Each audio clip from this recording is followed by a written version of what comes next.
नेपालको इतिहास। नेपालको इतिहास। नेपालको इतिहास आजको शीर्षक। नेपालको इतिहासलाई चाहिँ 3 खण्डमा 3 कालमा विभाजन गरिएको छ है। नेपालको इतिहासलाई चाहिँ 3 कालमा चाहिँ विभाजन गरेको छ। नेपालको इतिहासलाई जस्तै नेपालको इतिहासलाई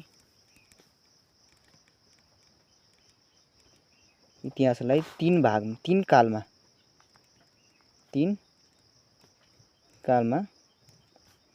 विभाजन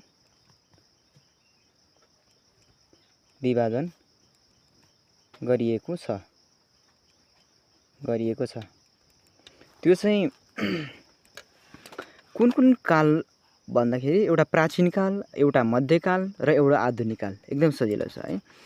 र यो प्राचीन काल चाहिँ कुन समय अवधिका लागि कुन समयलाई चाहिँ प्राचीन काल भनिन्थ्यो भने नेपालको 3 कालमा विभाजन गरिएको छ।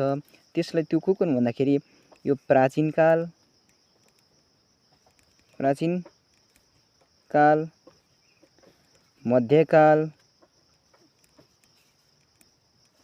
मध्यकाल कस्तो अबाङ्ग भइरहेछ, मध्यकाल, त्यसपछि आधुनिक काल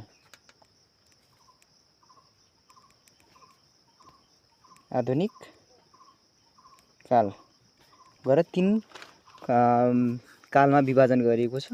यो प्राचीन काल भनेको चाहिँ नेपालसम्म जब शङ्खधर साक्यले राघवदेवको पालामा है, नेपाल सम्मत कहिले सुरुवात भयो भन्दाखेरि 936 मा सुरुवात भयो। नेपाल सम्मत चाहिँ 936 मा सुरुवात गर्यो। कसले भन्दा शङ्खधर साक्यले। कसको पालामा, कुन राजा थियो त त्यस समयमा भने उहाँको नाम चाहिँ राघवदेवको पालामा नेपालसम्म सुरुवात गर्नुभएको थियो। कसले गर्नु भन्दा शङ्खधर साक्यले गर्नुभयो हो। सो समयभन्दा पहिलाको समय जब शङ्खधर साक्यले नेपाल सम्मत सुरुवात गर्नुभयो, त्योभन्दा पहिलाका समयलाई नै प्राचीन काल भनेर भन्ने गरिन्छ। यो प्राचीन काल भनेको विक्रम सम्मत 936 देखि सुरु भएको नि नेपाल सम्मत। विक्रम सम्मत 936 सालबाट सुरुवात भएको। 936 सालबाट नेपाल सम्मत सुरुवात भयो। यस पहिलाको समयलाई बुझिन्छ है। यस भन्दा पहिलाको समयलाई बुझिन्छ प्राचीन काल भन्नाले। अब हेर्नुहोस्, मध्यकाल भनेको चाहिँ जब शङ्खधर साक्यले नेपालसम्म सुरुवात गर्नुभयो 936 देखि यताको है, जब नेपाल सम्मतको सुरुवात भयो।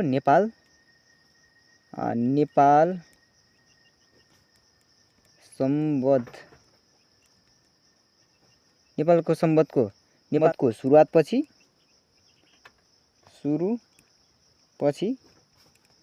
नेपाल एकीकरणसम्म है। नेपाल एकीकरणसम्मको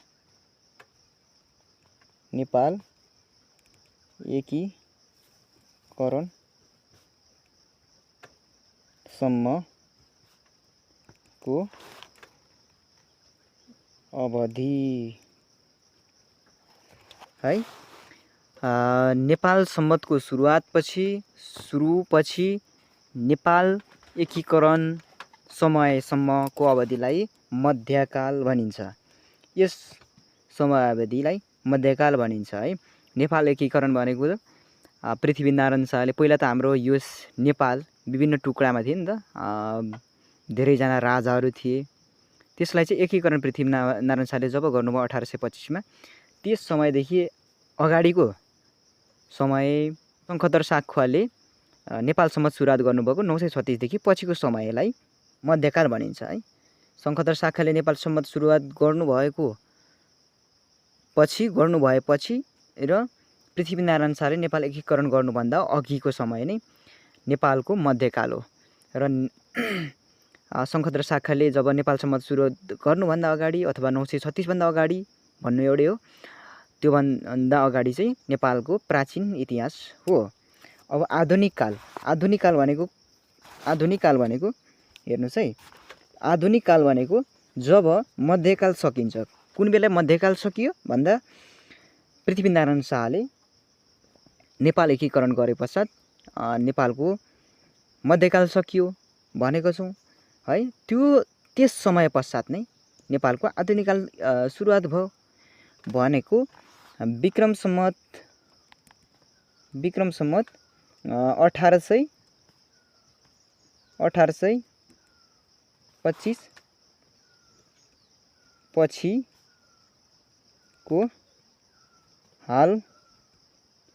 हालको समयलाई आधुनिक काल भनिन्छ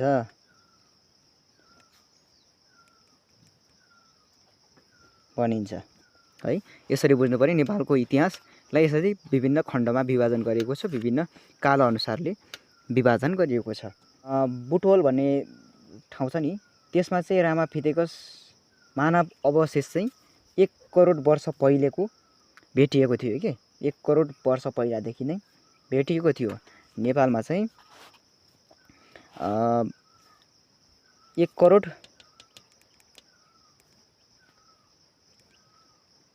नेपालमा 1 करोड वर्ष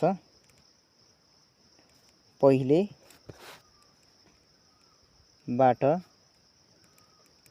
मानव बसोबास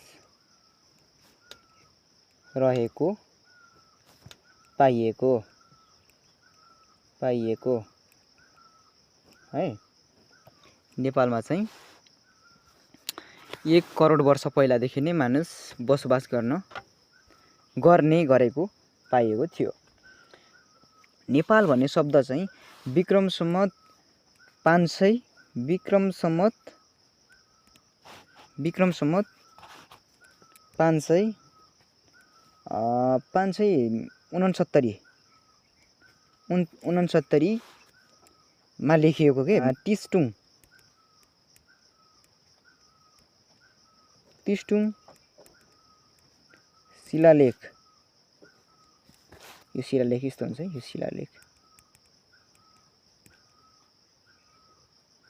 शिलालेखमा नेपाल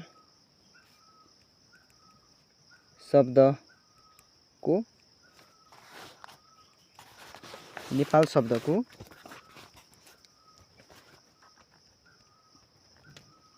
प्रयोग गरिएको है। त्यतिखेरको 569 मा टिस्टुङ जुन शिलालेख छ, त्यो शिलालेखमा चाहिँ नेपाल भन्ने शब्दको त्यहाँ चाहिँ नेपाल भन्ने शब्द चाहिँ लेखिएको छ। त्योभन्दा अगाडि चाहिँ शिलालेखमा नेपाल भन्ने शब्द चाहिँ थिएन। यो पनि एउटा शब्द नि हो नि। हाम्रो अहिले पो देश, हामी नेपाल देशमा छौँ भनेर भनिन्छ। त्यतिखेर चाहिँ यो नेपाल भन्ने सुरुमा कसले प्रयोग गर्यो अथवा कहिले प्रयोग भयो अथवा इतिहासमा थियो थिएन अथवा पछिबाट हो भन्ने इतिहासमा चाहिँ प्रमुख पहिलो पटक चाहिँ भेटिएको नेपाल शब्द लेखेको शिलालेख चाहिँ 569 मा लेखेको टिस्टुङ शिलालेखमा अभिलेख छ क्या। त्यो अभिलेख व्यक्त छ। विभिन्न युग अनुसारले फरक नामहरू छ कि नेपालको है। नेपालको नाम चाहिँ नेपालको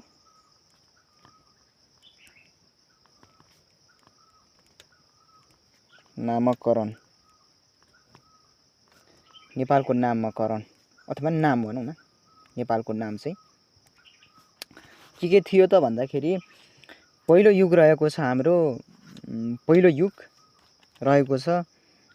अब यहाँ लेखौँ है त, युग लेखौँ। यहाँ चाहिँ नाम लेखौँ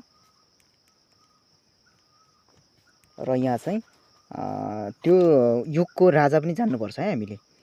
राजा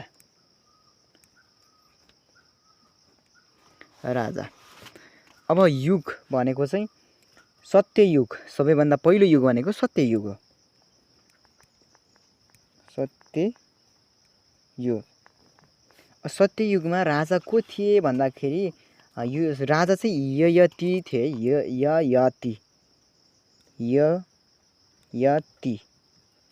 ययति थिए र त्यतिखेर नेपालको नाम चाहिँ के थियो भन्दा सत्यवती। हेर्नुहोस् त, सत्ययुगमा सत्यवती सजिलो छ है। सत्ययुगमा सत्यवती, सत्यवती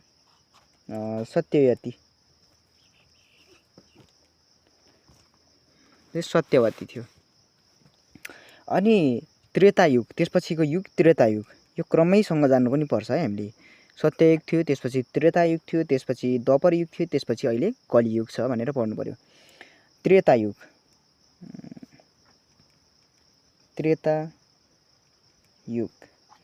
त्रेतायुगमा चाहिँ राजा चाहिँ त्रेतायुगमा रामचन्द्र थिए। हामी राम भनिन्छ नि, राम भगवान हो। रामचन्द्र थिए, रामचन्द्र थिए। त्यतिखेर नेपाललाई चाहिँ मुक्ति सोपान भनिन्थ्यो, के अरे तपोवन भनिन्थ्यो। त्रेतायुगमा तपोवन है, त्रबाट तपोवन, तपोवन। सत्ययुगमा सत्यवती, त्रेतायुगमा तपोवन है। सत्ययुगमा राजा ययति र त्रेतायुगमा रामचन्द्र थिए। अब अर्को युग है, द्वापर युग।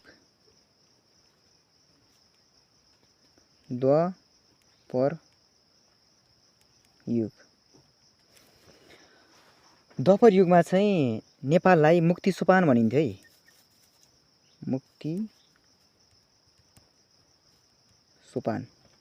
मुक्ति सोपान भनिन्थ्यो र त्यतिखेरको राजा चाहिँ युधिष्ठिर थियो है।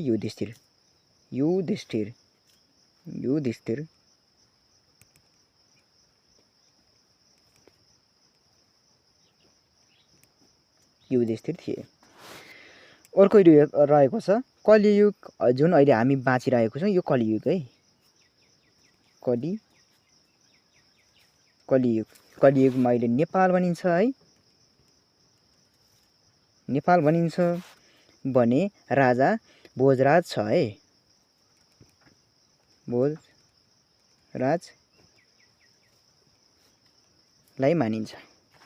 यसरी हामीले नेपालको नामकरण फरक युग अनुसार फरक नामहरू रहेको अथवा राखिएको पाइन्छ है। यो चाहिँ हाम्रो इतिहासदेखिको हालसम्मको नामकरण। हाम्रो नेपाल भन्ने यो ठाउँको नाम चाहिँ यस्तो रहेको थियो। मैले अघि नै भने नि तपाईँहरूलाई, नेपाल सम्मत चाहिँ राघवदेवले, के अरे नेपाल सम्मत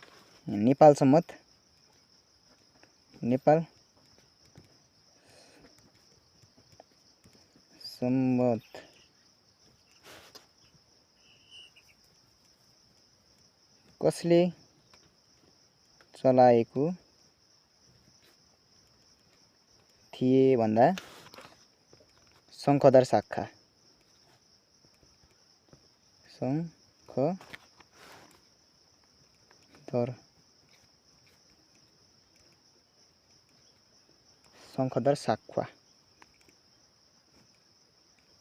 शङ्खधर शाखवाले चलाएका थिए। अनि नेपाल सम्बत कहिले सुरुवात भयो भन्दाखेरि विश्व 936 है। 936 मा नेपाल सम्बतलाई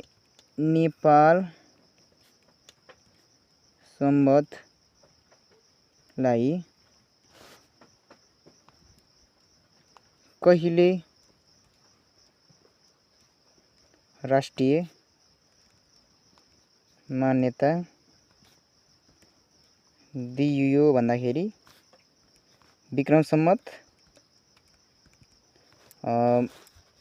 2065 साल कार्तिक 8 गते कार्तिक 8 मा लाई चाहिँ राष्ट्रिय मान्यता दियो के। त्योभन्दा पहिला चाहिँ राष्ट्रिय मान्यता दिएको थिएन। अब जाउँ हामी नेपालको इतिहासमा। अब कुकुन काल अथवा कुकुन वंशले शासन गरे। अब हेर्नुहोस् है, नेपालमा शासन गर्ने वंशहरू है, नेपालमा शासन गर्ने वंशहरू कुकुन वंशले शासन गरे त। पहिलोमा चाहिँ गोपाल वंश। गोपाल वंश तपाईले सानो कक्षामा पढ्नु भएको छ होला। गोपाल वंश। 2 मा महिषपाल वंश।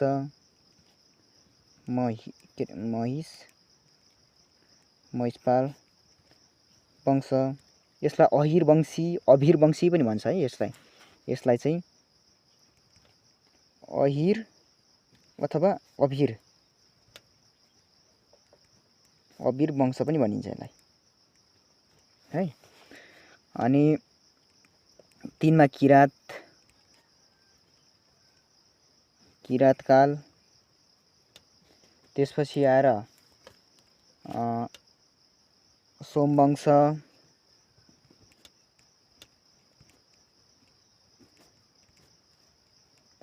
यो चाहिँ अलि विवादास्पद छ है। कुनै किताबमा चाहिँ लेखिएको छ कि किरात कालपछि लिच्छवी कालले शासन गरेको थियो भनेर लेख्छ है। जुन चाहिँ किरातहरूलाई चाहिँ किरातको अन्तिम राजा गस्तीलाई चाहिँ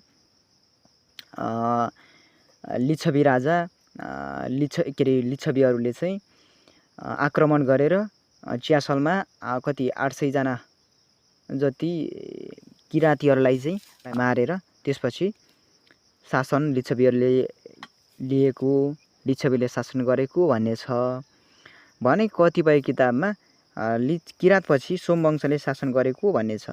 यसलाई हामीले प्रश्न कहिलेकाहीँ परीक्षामा यस्तै खालको प्रश्नहरू पनि आउन सक्छ। अलि पहिला अब त्यसमा अप्सनमा सोमवंश छ भने सोमवंशमा लगाइदिनु पर्यो र के अरे लिच्छवी वंश किरात कालपछि कसले शासन गर्यो भन्दाखेरि सोमवंश अप्सनमा छ भने सोमवंश लगाइदिनुहोस्। यदि लिच्छवी छ भने लिच्छवी मात्र छ भने लिच्छवी लगाइदिनुहोस्। 5 मा त्यसपछि लिच्छवी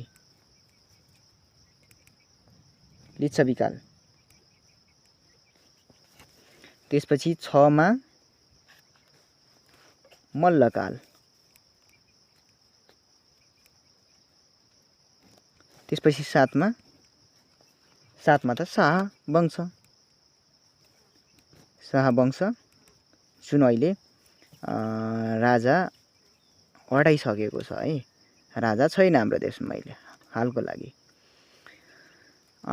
यसरी नेपालमा शासन गरेको थियो। अब आजको लागि यति नै। अब बाँकी भिडियो निकै लामो हुनेवाला छ। त्यस कारणले गर्दा छोटो भागमा म लिएर आउनेछु। तपाईहरुले नेपालको इतिहासको बारेमा थप जान्नको लागि यस च्यानललाई सब्स्क्राइब गरिराख्नु होला। धन्यवाद।